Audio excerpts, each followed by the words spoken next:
Boa noite, meus queridos e minhas queridas. Aqui estou eu passando para deixar a palavra do dia. O dia de hoje foi muito corrido, tivemos muitos afazeres, mas o tema de hoje é um tema muito importante. É um tema que eu acho que a grande maioria deveria ouvir, observar, atentar para aquilo que diz a palavra de Deus. O tema de hoje é medo de quem? Medo de quem? Isaías 51:12 diz o seguinte: Eu sou aquele que vos consola. Quem, pois, és tu para que temas o homem, que é mortal, ou o filho do homem, que não passa de erva? Deus é maior que qualquer pessoa, que qualquer problema. Muitos entendem isso na teoria, mas na prática temem os credores, temem os invejosos, temem as ameaças, temem os que têm ódio. Se soubesse o tamanho da força e do poder do Deus a quem eles dizem servir, jamais teriam medo. Jamais teriam medo. Quem pensamos que somos para temer um mortal, se temos ao nosso favor o imortal? Como ousamos ter medo? Quem não o conhece até pode temer, é natural. Mas quem vive pela fé tem uma ordem bem clara a seguir, porque assim o Senhor me disse, tendo forte a mão sobre mim, e me advertiu que não andasse pelo caminho desse povo, dizendo: não chameis conjuração a tudo que este povo chama conjuração, e não temais o que ele teme, nem tomeis isso por temível.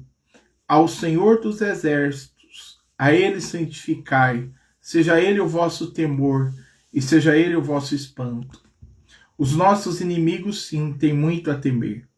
O nosso Deus é poderoso, grande, magnífico, terrível. Aqueles que são dele, verdadeiramente, podem dizer com toda segurança: o Senhor é a minha luz e a minha salvação. De quem terei medo? O Senhor é a fortaleza da minha vida. A quem temerei? No entanto, só pode ter essa segurança aquele que faz de Deus a sua fortaleza. Se ele é a luz, salvação e fortaleza, então do que você terá medo? Mas se você tem medo, faça dele hoje a sua luz, a sua salvação e a sua fortaleza. Creia nisso e você estará seguro. Não tenha medo.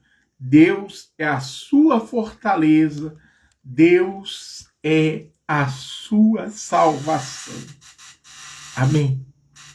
Então creia, confie, acredite. Não tenha medo daquelas pessoas que têm raiva de você, têm inveja de você, têm medo de você, jogam indiretas para você. Na verdade, o que elas têm é ciúmes, é medo. Porque a verdadeira fé, a fé sobrenatural, como nós pregamos há alguns dias, está aqui. Certamente a palavra da cruz é loucura para os que se perdem, mas para nós que somos salvos é o poder de Deus. Quer dizer, a fé sobrenatural é uma revelação de Deus ao coração daquele que crê. É por isso que aquele que não crê, ele teme. O que não crê, ele teme ao homem. O que não crê, ele teme as doenças. O que não crê, ele precisa fazer reservas. Ele precisa ter uma segurança. Ele precisa ter em quem se apoiar. Ele precisa ter em quem confiar. Ele precisa ser reconhecido. Ele precisa ser reconhecido. Ele precisa. Ele precisa fazer parte daquele grupinho chamado os da minha confiança. Porque, na verdade, ele não tem a verdadeira fé sobrenatural. Então ele começa a criticar, a perseguir e falar daquele que tem. Porque muitos têm subido no altar para pregar apenas teologia, para pregar apenas estudos. É estudos e mais estudos, assuntos e mais assuntos.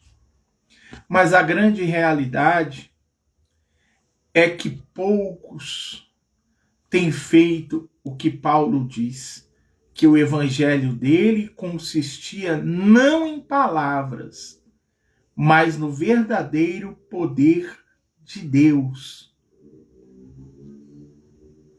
Então, quando a pessoa ela é muito estudada e ela sabe que ela realmente não teve um encontro com Deus, ela realmente não tem dentro do coração dela a fé sobrenatural, não foi revelado a ela. Por que que não foi revelado a ela? Porque nunca houve da parte dela renúncia. Nunca houve renúncia. Nunca teve que largar o emprego, nunca teve que sair de perto do pai e da mãe, nunca teve que sair da cidade onde mora, nunca dependeu do altar. Nunca dependeu. Então não tem renúncia. E se não tem renúncia, ela não pode exigir que os outros renunciem a nada. Porque ela não pode pedir aquilo que ela não conhece, aquilo que ela não pratica, aquilo que ela não crê. E aí a pessoa começa a chamar a fé de emoção. Ah, mas vocês trabalham com emoção. Não, nós trabalhamos com os que creem. Nós trabalhamos com aqueles a quem o Senhor revelou a verdadeira fé, a fé sobrenatural aos seus corações. O resto, meu irmão, para mim, é coaching. O resto, meu irmão, para mim, está ocupando um lugar que não é dele. Está até pastoreando, tem até conhecimento e sabedoria, mas não tem unção. Não tem poder de Deus. Não tem poder de fazer o céu descer na terra e nem fazer a terra subir aos céus. Porque Jesus deu esse poder àquele que tem a fé sobrenatural. Tudo que ligares na terra vai ser ligado no céu. Tudo que ligares no céu vai ser ligado na terra. Jesus fala para Natanael, coisas maiores que essa você verá. Você verá os anjos de Deus subindo e descendo nessa terra. Mas isso só acontece na vida de uma igreja que tem um pastor que vive a fé sobrenatural. Que passa para o seu povo, para as suas ovelhas, para a sua gente, a fé sobrenatural. Que não fica de resenha, que não fica de estudinho, que não fica segurando o povo, trazendo A, B ou C, ou seja, é um fracassado, é um fraco. Só os fracos fazem isso. A ovelha ouve a voz do pastor. Então, se eu tenho que trazer, toda vez que eu fizer uma campanha, um pastor de fora, para que as ovelhas ouçam, então é porque eu não sou pastor.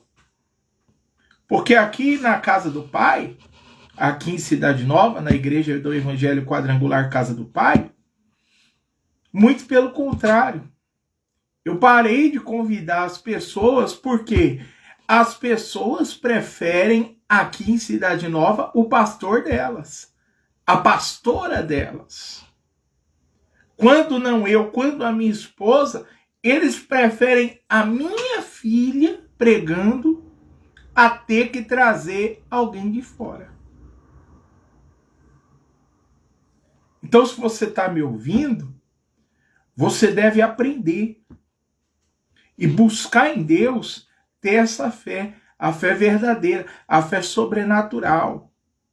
A fé que faz o mudo falar, que faz o cego ver, que faz o surdo ouvir, que faz o morto ressuscitar, que faz a lepra desaparecer. Você precisa ter essa fé.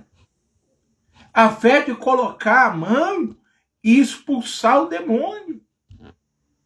E arrancar da vida da pessoa o espírito da miséria, o espírito dos vícios, para que ela entre na sua igreja e saia liberta, e saia diferente. Aí você não vai precisar ficar gastando, trazendo tanta gente de fora durante o ano. Porque o seu povo vai olhar e vai ver Deus em você. O seu povo vai olhar e vai ver o Senhor Jesus na sua vida. O povo tem que ir na igreja por causa de Jesus, não por causa de entretenimento.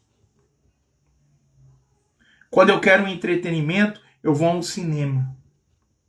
Quando eu quero um pregador de fora, eu faço visita a um dos meus irmãos da fé. Eu vou em uma outra igreja aqui na cidade.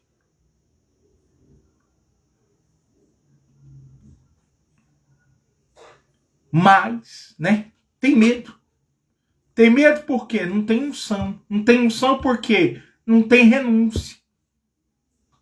Não tem renúncia. É por isso que Jesus fala. Deus fala, eu sou aquele que vos consola. Quem, pois, és tu para que temas o homem que é mortal, ou o filho do homem que não passa de erva? Quer dizer, a pessoa ela não tem autoridade para pedir renúncia de ninguém. Por quê? Porque ela teme aquilo que é mortal. Então, se ela não confia em Deus, tampouco o povo dela vai confiar nela. Tampouco o povo dela vai confiar nela. Então, o tema da mensagem de hoje é medo de quê? É medo de quem? Quem são esses incircuncisos para nos afrontar? Quem são? Não são nada, não são ninguém. Como diz a palavra, não passam de erva, que serão arrancados a qualquer momento. Que Deus abençoe a vida de todos, em nome de Jesus. Não tenha medo, mas creia de toda a sua alma, de todo o seu coração, que Deus ele é contigo. Vai lá e põe a mão e determina o milagre, a mudança, a transformação. Vai lá, põe a mão, ora e depois procura a pessoa e pergunta: e aí, irmão, como é que está a sua vida? E aquela oração que eu fiz para você, o que foi que aconteceu? Porque quando a gente crê assim, quando a gente não crê, a gente enche a igreja de atração. Nada mais para falar para você. Que Deus te abençoe no amor de Deus Pai, na graça do Deus Filho e na doce e consoladora comunhão do Espírito Santo de Deus, em nome de Jesus.